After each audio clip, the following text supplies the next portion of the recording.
Razorback Nation, we are back with your weekly episode of the Razor Recap. We're going to discuss this weekend's loss against Tennessee and give you some transfer portal updates for everything going on with the transfer portal. But before we get started, we got to thank Scarlet Letter, Arkansas's very own handcrafted spiked seltzer. Check them out today if you're in Northwest Arkansas, and you can check out the Core Brewery Tap Room as well, where you can get Scarlet Letter in all their various flavors. And don't forget about Jared's Kickin' Sauce, the perfect blend of sweet and spice to transform any meal, whether you're just grilling burgers, roasting chicken, or just need a snack-worthy dip for crackers. Jared's Kickin' Sauce makes bland food great and good food.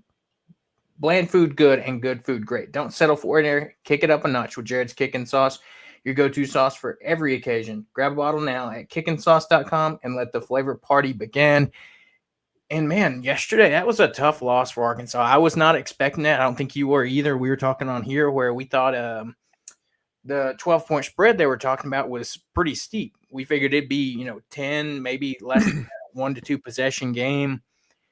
And that was just not the case. I mean, the biggest glaring issue to me, and you can tell me what you thought too, was rebounding the ball. That was the biggest issue, I think, or one of the biggest issues that Arkansas had yesterday as they were trying to, keep up with Tennessee and in the second half, try to mount that comeback late in the game. Yeah, I think it's a little bit more than just the rebounding. It's why the rebounding didn't happen. It's the lack of physicality. When we talked about the game with the guy from Tennessee on Thursday, that was one of the big things he talked about is like Akpara and then all their other bigs being really physical. And that's what happened. They just out physicaled Arkansas. Even whenever you start going up to like the wings and just the guard play, everything just seemed a little bit more physical than what Arkansas was playing. A little bit more effort, especially on the offensive end. So, Tennessee's offensive end, Arkansas's defensive end, they fought for offensive rebounds. I mean, Arkansas had 29 rebounds all game. Tennessee had 24 offensive rebounds. And if we're talking about the difference in points, it's mainly they had about 5 more 3-point shots than Arkansas did. And at least 3 of them came off of second chance points, off of offensive rebounds. So we're talking about those offensive rebounds really affecting Arkansas's ability to play defense or to keep Tennessee in check. And, to be honest, they kind of did. They both average in the low 80s per game. Tennessee was at 76, so it was a little bit below their average, but Arkansas, way below. And they just couldn't make a shot. Right. 52 points. So the thing is, about 5 minutes into the game, Arkansas looked crisp. It looked clean. They just looked like we thought they were going to be all season, or especially since the Michigan game. And then they just went cold, bro. They just stopped. Yeah, that was the thing I noticed too, is it seemed like Arkansas couldn't buy a basket and, everything was just falling for Tennessee. It just seemed like they couldn't miss. They were taking these threes. They were, it was just insane how cold Arkansas went after, like you said, had that hot start. It looked like it was going to be a very competitive back and forth ball game. And then, Arkansas went on that drought right there before halftime and never seemed to be able to pick it back up. I mean, you look at it, Chaz Lanier for Tennessee, man, welcome to the SEC. He had a heck of a game, 29 points. And he was really the guy that did most of the damage for Tennessee, scoring 29. You had Zakai Ziegler with 12 and Igor Milicic with 13 and Okpara with 10. But that was their only guys in double or in the double-digit points. But, man, Lanier, 10 of 20 from the field, 5 of 9 from deep, and hit all 4 of his free throws. So he had Arkansas's number yesterday, and I think that was a big part of that was we just couldn't figure out anybody to stop him. Yeah, I mean 5 threes.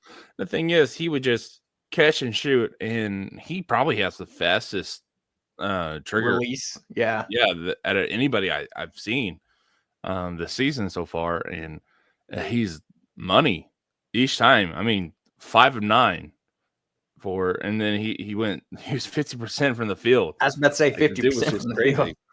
Yeah. And they couldn't stop him. The thing is, they would also more than once they left him wide open. I'm like, dude, you know this guy can hit it from anywhere. Why are you just leaving him wide open like this? And I mean, if you look at it statistically, they were similar and everywhere except for rebounding and 3-point shots. And it just, and Arkansas took about as many. They took 3 more shots than Tennessee did. So yeah, man, it was that's really where it was. Is they couldn't hit their threes when they had the chance, and then they just couldn't get a rebound to save their life either. Yeah. Yeah. And one other thing, too, not that it would have made a big difference in this game, but we've got to figure out how to hit free throws. You know, you're going to have a game or two that's going to come down to it at some point. You can't shoot 6 of 13, 46% from the line and expect to have much success, especially down the stretch. You're going to have to hit free throws. I mean, if you look at it, you know, Adu Thiero, 0 of 4, didn't make a single free throw. Jonas Adu, he missed his only 2 of the game. DJ Wagner was the only one that hit him in Brazil. DJ Wagner went 4 of 5 and Brazil went 2 of 2. You only had 4 guys shoot free throws the entire game. So, and then you only shoot 13 to begin with, where you had, and I mean, it's not a widespread, you know, Tennessee only shot 15, but they made 12 of them compared to us making, you know, only 6. But, you know, that was the thing, too. It didn't seem like anybody else for Arkansas could get going. You know, you had DJ Wagner. He came out, scored the first 7 points of the game for Arkansas, kind of went cold for the rest of the half. And then in the second half, he kind of did the same thing, came out and scored those first few points right out of the gate for Arkansas. Finished with 17 points, 6 of 12 from the field, 1 of 5 from deep, and then, again, 4 or 5 from the free throw line. You had two rebounds, 3 assists, and 4 turnovers in 37 minutes of play. And then Boogie Flan, the guy we talked about, should be, you know, about that matchup with Ziegler. You know, he comes out and only has 12 points, 5 of 15 from the field, 2 of 9 from deep, 3 rebounds, 3 assists, and 1 turnover in 35 minutes of play. And I don't know how much this plays into it, but, I mean, I'm pretty sure you saw it too. How much do you think that no shoot-around hurt this team?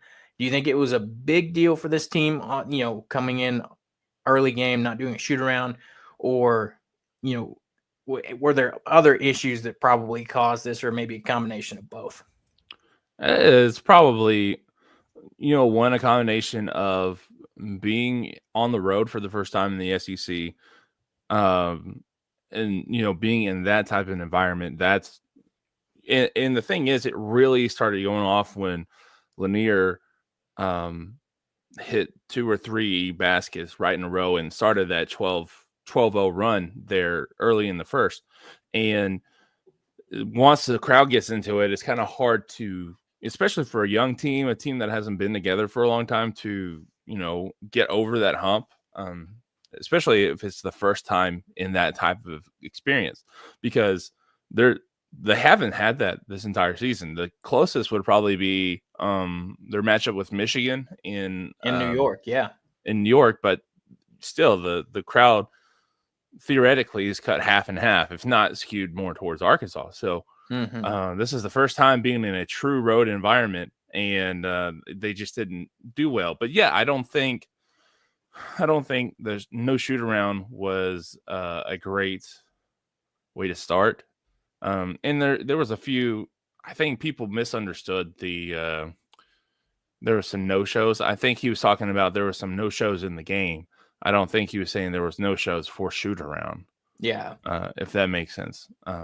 That's just whenever I read it and then started reading or heard it, and then whenever I started seeing what people were saying, to me it was a disconnect between what Calipari said and what actually how I took it. So Yeah.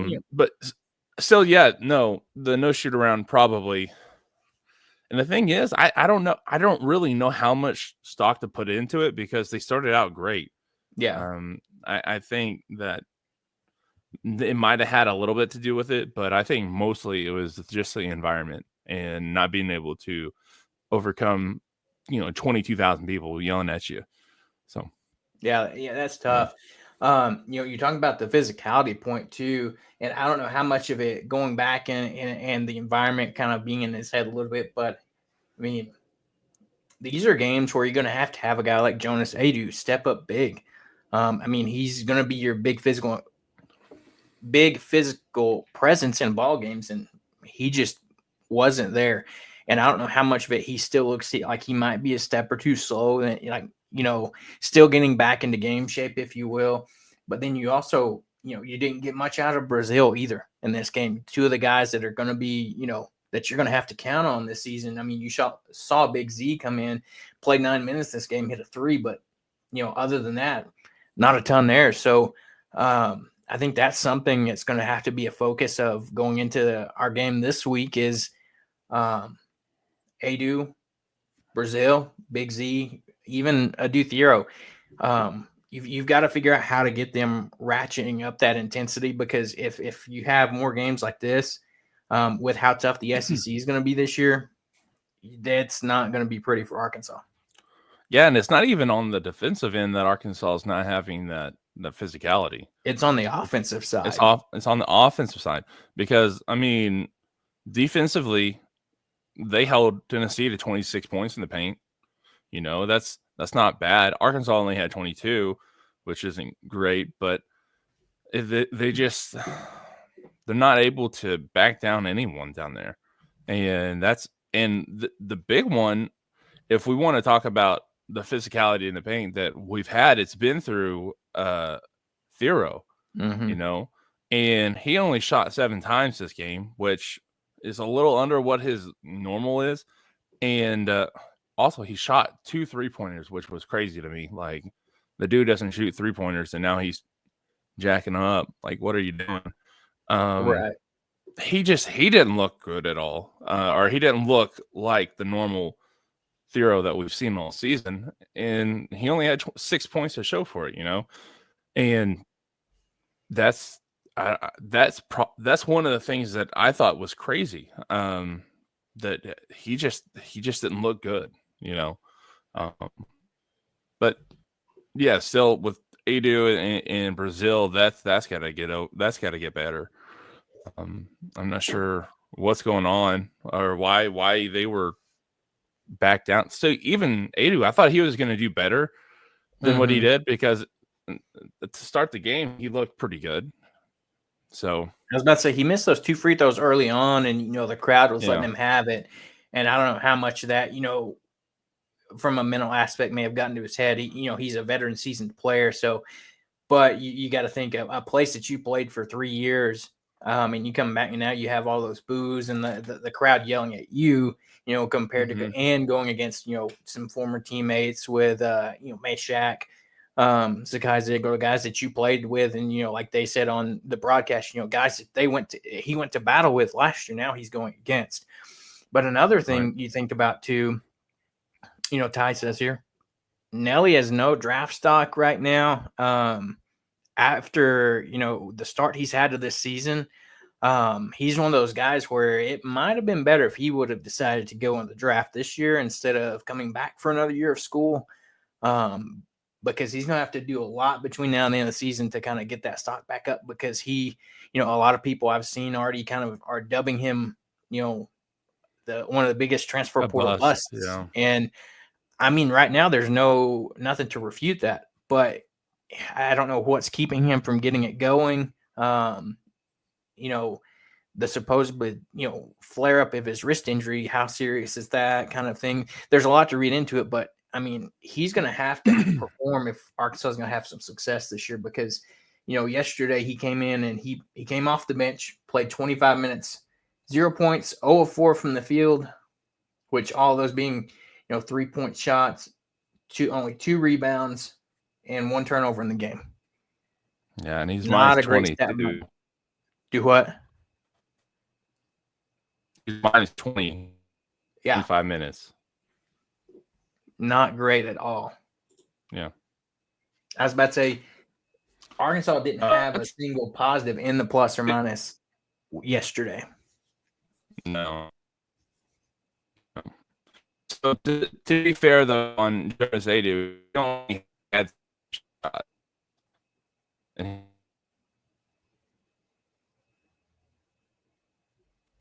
coming in.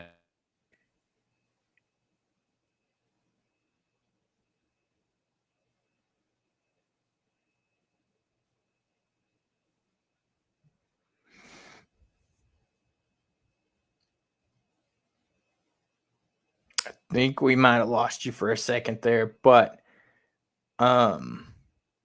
I mean, it's Adu not having a great game yesterday, I think, was a tough part for this team because you couldn't get the inside game going, and if you can't get that going, it's hard to work inside out or even get these guys and these guards going on the outside. So, I don't know. I think this was as I mentioned in the title of this show, very much a wake up call for Arkansas. As and Austin just left there. Hopefully, he'll be back in just a second. Some technical difficulties today, but this is a pretty much a wake up call for Arkansas. I called this today or, the other day in our show previewing this, this was going to be a measuring stick game for Arkansas. How could they, how they compare against a team like Tennessee that's, a team that has been together for a little bit, that's been, has played together, has rapport with each other, things like that. And I think it's obvious that Arkansas, as much talent as they have, they still have a long way to go as far as, still being able to play together. And I think the big thing that I keep focusing on, good point here by Ty again, couldn't get the ball in bounds. That's, I think it all goes back to, like Coach Cal said, they just got manhandled and out physicaled in this game. And that's going to be tough in the SEC if you can't get the ball in bounds, be able to establish a game in the paint.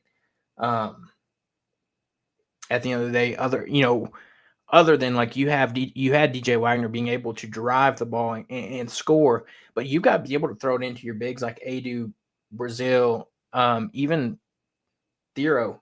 He's got to get going. This was probably one of his worst games of the season, only putting out 6 points in 25 minutes of play. So I don't know what Coach Cal's got to do, but you got to go back to the drawing board because you got Ole Miss, headed to town in just a few days this week. And, like they mentioned on the broadcast yesterday, it's one of those things where you're going to have to win all your home games. With as tough as the SEC is this year, you've got to take advantage of that home court advantage that Arkansas is going to have, at Bud Walton, with the crowd that you can have there, 19,000, 20,000, you're going to have to take full advantage of the what you can get at home with people showing up for the games, kind of that crowd, that rowdy environment. You're going to have to take advantage of, I mean, Ty said, looks like kids going up against men like UNLV all over again.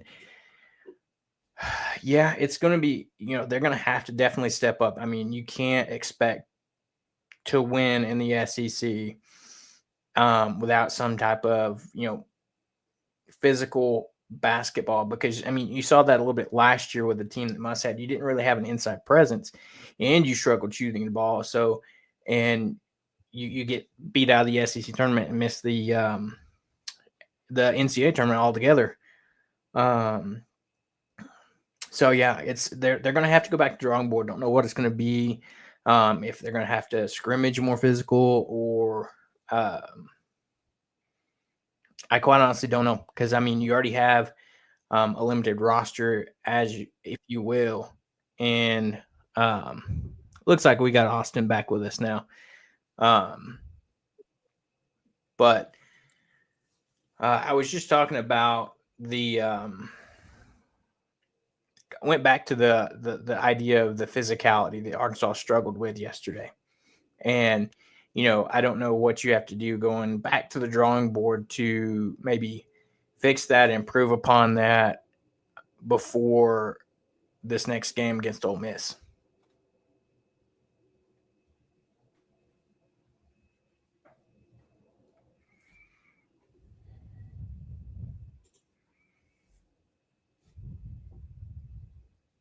And so, I don't know. It's one of those things where you've really got to grow from this game, because if not, it's going to be a long SEC season for Arkansas. And, you would be on the verge of one of those opportunities where, even with, you're going to have some SEC teams making the tournament with a losing record, but, if we can't improve upon this game, then you're going to have not even a chance at, looking to be in the top 5 and making that tournament with a losing record, because Tennessee flat out exposed Arkansas yesterday with their physicality. And you gotta look at it as Tennessee is the number 1 team in the country, one of the top teams, along with, you look at the Auburns, the Floridas, in the SEC as well. Florida taking on Kentucky yesterday, Kentucky getting the win yesterday, but suffering their first loss. So it's going to be an interesting season. I'm interested to see what we get out of this team next week as we come back home and do take on Ole Miss, and see how, what improvement we make from last week or from Saturday, as far as, does our game plan change? And you got to take it from what you're going to get against Ole Miss as well. When you look at the stats just for Ole Miss, their top 3 leading scorers are guards. So it's going to be more of a guard play-based game where you're going to have DJ, Boogie, whoever your third guard is, whether that's Nelly or Adu or Carter Knox, that it's going to be more focused on them. Gotta love technology, right, Austin? Yeah. So I don't know why. Thanks, Cox Live, Cox Internet. So yeah. So I was saying how I don't know what Arkansas does as far as going back to the drawing board to move forward from this game, because Tennessee, I said they kind of really exposed Arkansas with, some of the things they're going to struggle with. And you've got to make some adjustments going into this Ole Miss game. But I said, luckily, if you look at it with this Ole Miss game, their top 3 leading scorers are guards. So, luckily, they're not. That game seems like it's going to be more matchup based with, Boogie, DJ, whoever plays that 3, whether it be Nelly, Carter Knox, even Thero. So I don't think you're going to have to rely on getting it fixed right away, but it's going to be a long SEC season with how physical the SEC is as a whole. I would say, I know that Cal wants them to shoot, 25, 27 threes a game, but maybe bump that down by 5.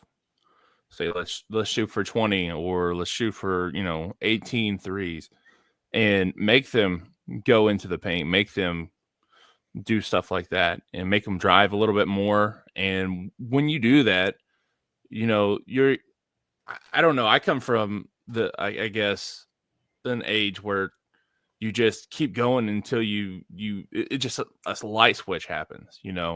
Hey, you know what? I can either be the nail or I can be the hammer, So let's try that maybe.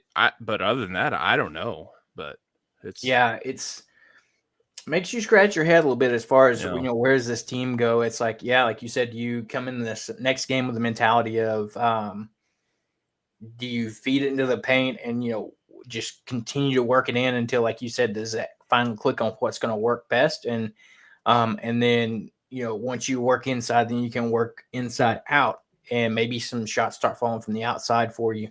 Mm-hmm.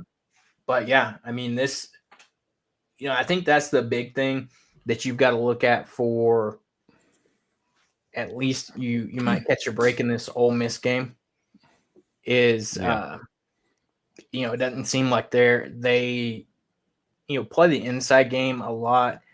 Because, their top two bigs, Brakefield and Dia, they come in averaging 9.4 points and 7.1 points a game. So not a huge threat there. You've got Brakefield that's 6'8", and then Dia that's 6'9", so not overly big. You can compete with that with Adu and Brazil. But hopefully these guards come ready to play against some seasoned guards for Ole Miss.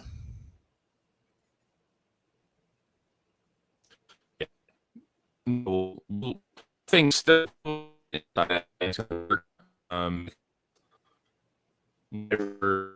if it's in on them to shoot and score points, they're starting to help out. And they can. It's just not going to guys who students when they don't have it. I think that's probably just the best way, because the thing is, the guys they have, bigs, all good score bigs.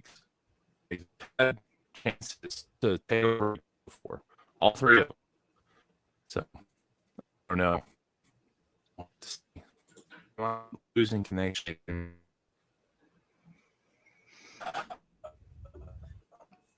Yeah, I mean, like you said there, we caught that what you said there about, needing, scoring bigs. And I mean, I think that goes to, I gave the example earlier from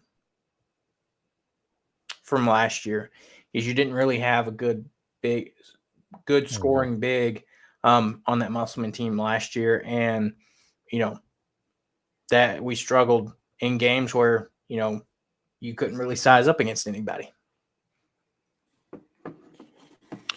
Yeah, I missed you for a little bit of that. So, you're talking about last year? Yeah.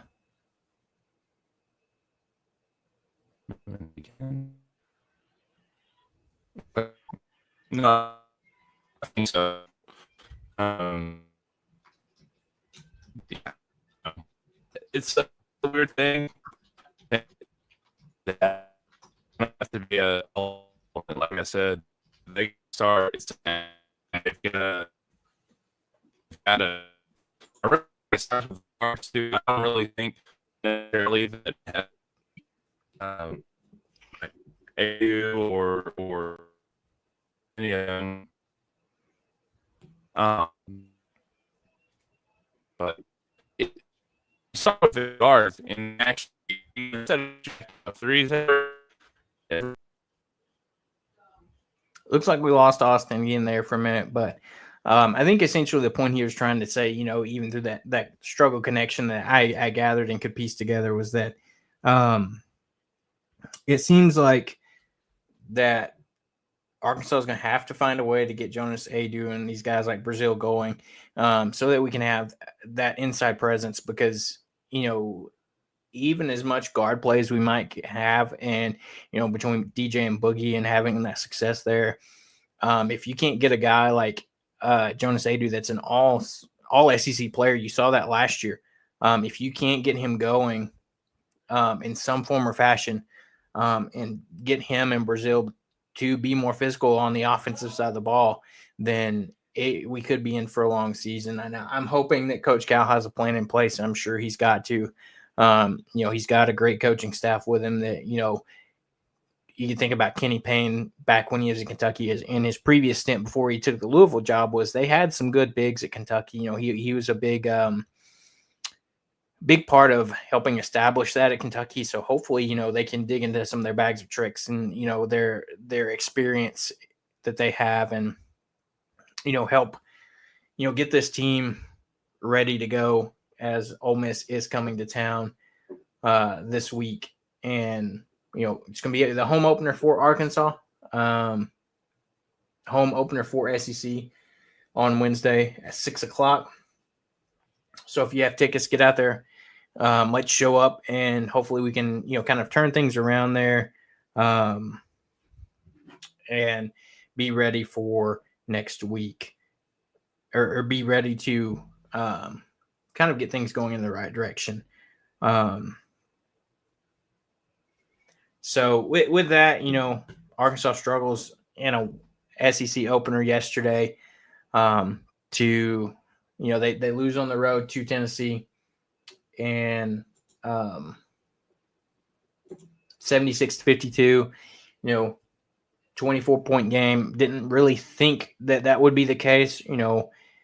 Again, it's like I said at the top of the show was that, we had, we thought the spread of 12 was very much surprising and that, it was going to be, 10 points, 2 possession game, 6-8. That wasn't the case. Rowdy environment like the Thompson Bowling Arena and the Food City Center. Sometimes it's good to flush the tape, and sometimes you need to just learn from a situation like this. So I hope that Cal has this team ready to go on Wednesday because you got to take, like I said before, you got to take full advantage of all those home games that you have, and you want to be able to bounce back from a bad loss like this. And so I hope that's what Arkansas does. They're going to need to, really quickly because, even after Ole Miss, it's not going to be easy because you have Florida coming to town. You saw them have a really close game against Kentucky yesterday, and they're going to have a physical presence as well in the game. You got Condon for Florida along with some other guys. So we'll just have to see what Coach Cal does, as they got, today, tomorrow, and Tuesday before it's game day again. And, hopefully they do a shoot around on Wednesday this time. I'm sure it's going to be a little bit different since it's a home game. Things like that usually will. But we'll see. It's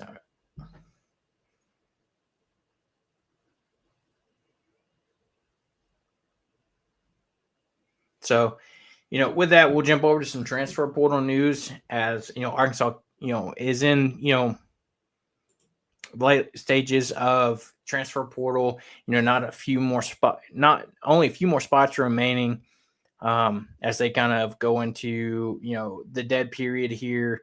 I think today is the last day for guys that would be mid enrollees, guys that can come in like midterm type guys. Arkansas, they got an offensive tackle yesterday, Marcus Dummerville, coming in from Maryland, spent one season there and 3 previous seasons at LSU, so has some experience playing in the SEC at Ole Miss or LSU. But he comes in 6'5", 310. Is going to be a depth piece for Arkansas. Pittman addressed that in the press conference at the bowl game where he's talking about, in the previous few years, he hadn't had much depth at the offensive line other than, a handful of guys outside your starters. He's coming in with 1 year of eligibility left, a 50.6 offensive grade, which isn't great. 48.9 pass, 49.3 on the run. So just a tad bit better on the run blocking than his pass blocking. But he started 3 games for Maryland this past season. He played at least 20 snaps in 7 different games.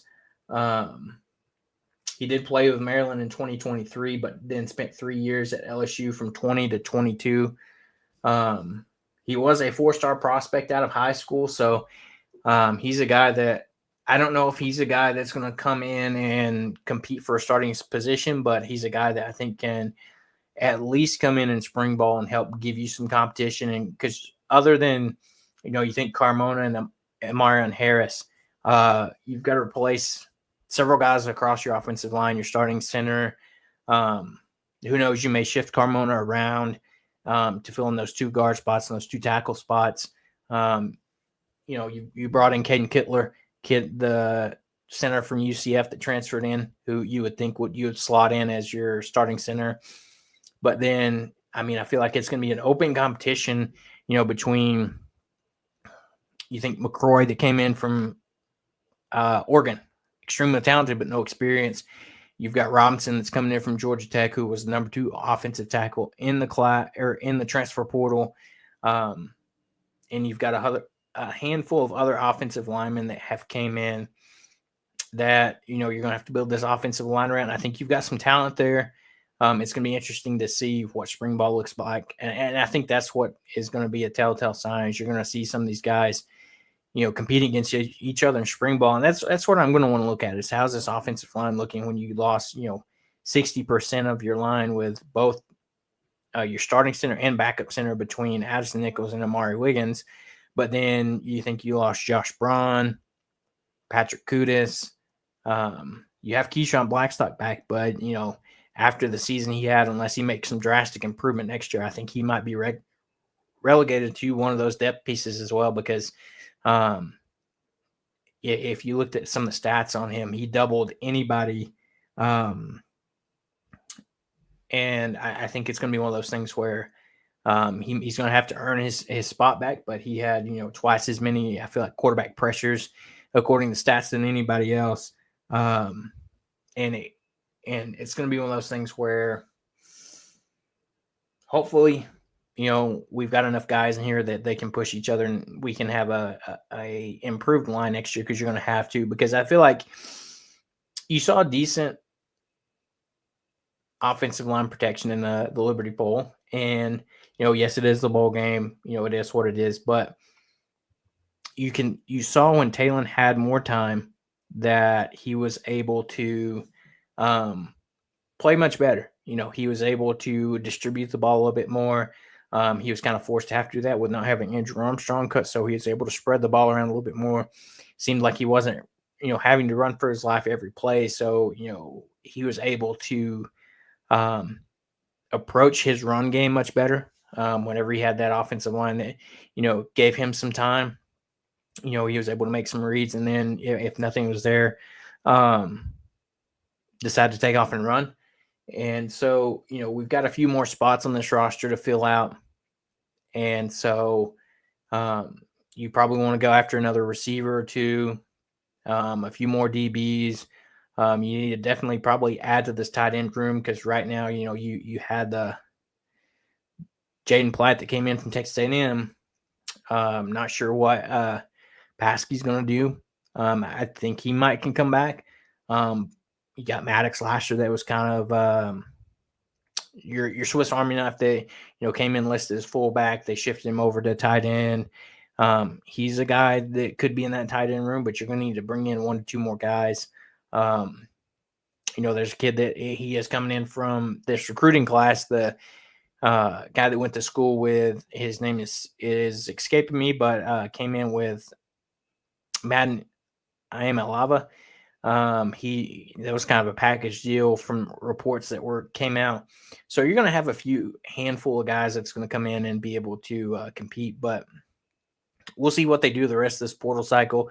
And then, we'll see what happens in spring ball. You can go in, that you've got that spring window when that open, you'll probably see some guys leave Arkansas. That's just the nature of it. By that point, going through spring practice, you're going to know where you stand on the depth chart, kind of what your snaps are going to look like if you get snaps at all at some of these positions. And I think you'll probably see some more guys leave, but, I think Pittman is really not necessarily counting on it, but wanting to go in and, get some guys in that spring window as well.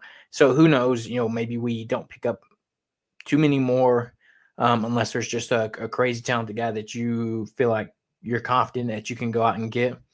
But, maybe you put some of these spots that you have left in your back pocket for that spring window. And, maybe you can, find some hidden gems there, and that'll be interesting to see. So Don't think Austin will be joining us back again due to some internet issues he is having with his internet provider. So we'll continue on here. Not too much left to talk about, though.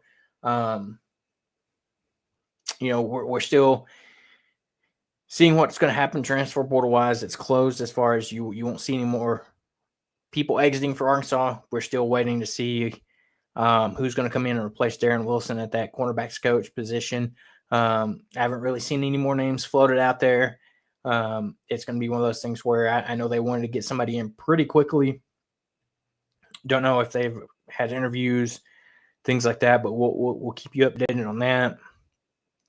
Baseball is right around the corner. We'll start doing some baseball talk and some preview here in the next few weeks or so. As you know, within a month and a half, where it's going to be baseball season. Bomb's going to be back open, and we're going to be watching some Razorback baseball. But don't want to skip too far ahead out of Arkansas basketball. It's still a long season to go, but Saturday was tough to watch. I was sitting there just kind of shaking my head, and hopefully we see some improvement from them, as they go, have Ole Miss coming to town this week, and then you have Florida coming to town on Saturday. So 2 big home games that you really need to, if possible, go 2-0 and have some success in SEC play. So we'll keep you updated with the latest news. Thank you everybody for tuning in and watching. Again, like I said on our last show, we hit that 500 subscriber mark on YouTube. I think everyone that has tuned in for that, it's been fantastic to see the growth here, and we're going to keep going, and you guys make that all possible. So if you haven't, come in, subscribe, hit that bell. That way, when we're going live again. Thank you, Pigpen. Always can count on you to be here. As I said, you can find us on YouTube, Spotify, app podcast, wherever you get your podcast at. Excuse me. But so hopefully next time we don't have some internet issues with Austin, and we can have more conversation in this, and have you guys commenting in. So that would be good. But until our regular scheduled episode on Thursday, we'll see you back here then. Don't forget Arkansas basketball will be playing on Wednesday night at 6:00 against Ole Miss as the Rebels come to town. Hopefully we can bounce back from the Tennessee loss and get our first win in SEC play this season under Coach Cal. So until then, we'll see you next time.